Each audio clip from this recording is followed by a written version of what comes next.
Bonjour et bienvenue, vous êtes sur la Minute Mad dans la vidéo libraire à domicile et je suis en vacances donc j'en profite pour vous faire une vidéo sur les livres que j'ai lus depuis genre le mois de septembre peut-être. Et cette fois-ci je vais vous parler de celui-ci qui est un tome 2, qui est le tome 2 de Libraire jusqu'à l'os. J'avais lu Libraire jusqu'à l'os tome 1 et je vous en avais parlé en vidéo. Donc là je vais aller très vite sur celui-ci. Il y a un tome 3 qui est paru genre il y a un mois ou deux. Je pense pas que je lirai le tome 3. J'avais bien aimé le tome 1. Celui-ci un petit peu moins, j'avoue. Je vous montre. Celui-ci un petit peu moins.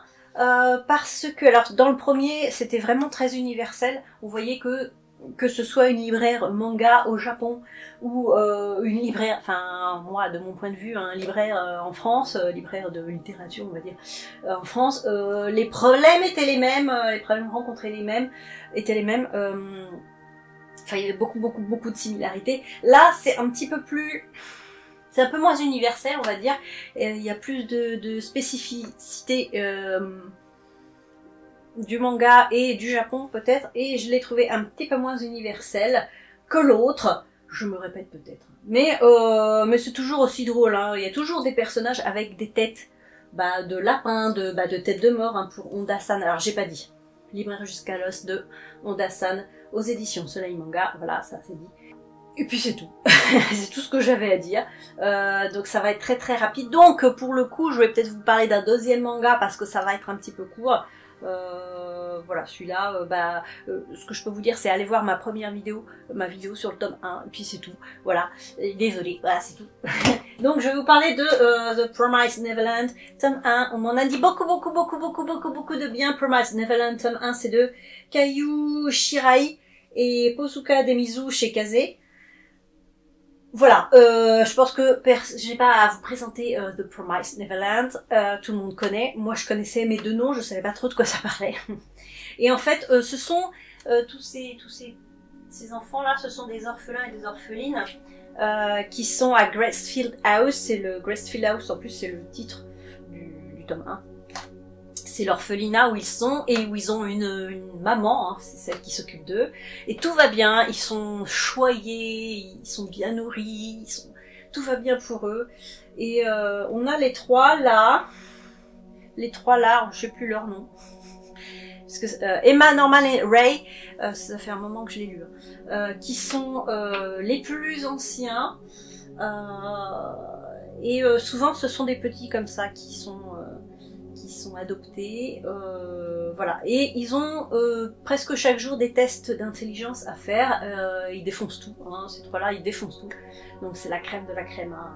Mais ils sont un peu vieux, ils sont encore orphelins, ils sont pas adoptés, et à un moment donné, il y a une petite fille qui se fait adopter, et elle a oublié son nounours, là, son petit lapin, voilà, et ils veulent lui rapporter, et ils découvrent que finalement, tout ce qu'ils pensaient être leur monde n'est pas vraiment comme ils l'avaient pensé.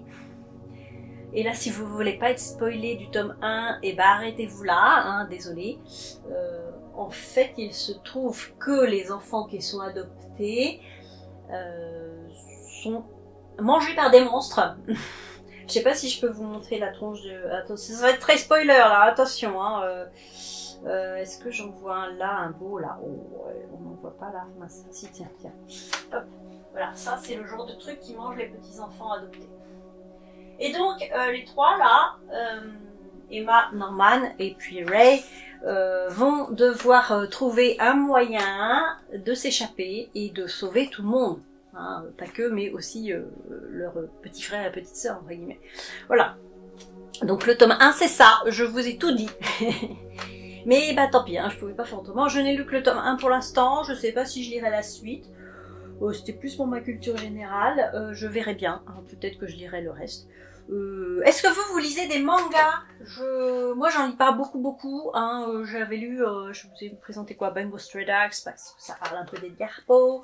J'avais lu, je sais plus le titre, City Hall aussi parce que ça parlait d'Edgar Poe. Voilà, mais je lis pas énormément de mangas. vous, qu'est-ce que vous lisez comme manga? Est-ce que vous lisez plutôt des shonen, des shoujo, je sais pas, ou autre chose, hein, hentai, yaoi. Voilà, c'est ma question du jour. Est-ce que vous... Voilà, je pense que celui-là est le plus connu quand même. Est-ce que vous aimez la saga de Promised Neverland? Je sais que Kim, de la semaine de Kim, raffole de Promised Neverland, mais voilà, qui parmi vous aime cette saga? Et dites-moi si ça vaut le coup que je continue à lire The Promised Neverland. Je sais qu'en ce moment, c'est un des mangas qu'on vend le plus. C'est tout ce que j'avais à dire. Voilà, et bien, donc vous pouvez me laisser un petit commentaire pour me dire tout ce que vous pensez des mangas, si vous en lisez, si vous n'aimez pas ça, si vous trouvez compliqué de lire à l'envers. Et puis vous pouvez mettre un petit pouce, et puis partager la vidéo, et puis voilà. Et puis sur ce, bonne lecture.